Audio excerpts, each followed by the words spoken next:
You ask Tiger to calculate. This deals with linear inequalities with one unknown. The final result is b equal or greater than 18.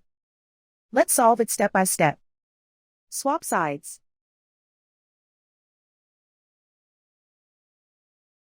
Group all constants on the right side of the inequality. Subtract 5 from both sides.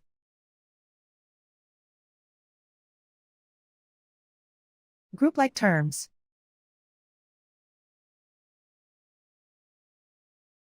Simplify the arithmetic.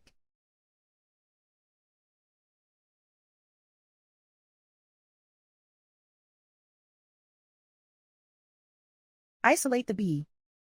Multiply both sides by inverse fraction 9/-1. Whenever you multiply or divide by a negative, reverse the inequality sign.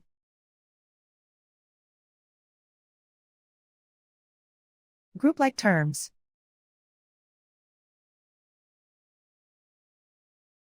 Multiply the coefficients.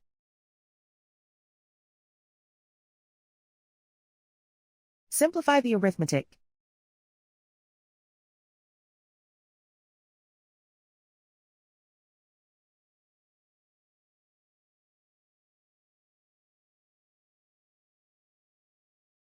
Plot the solution on a coordinate grid. And so the final result is b equal or greater than 18.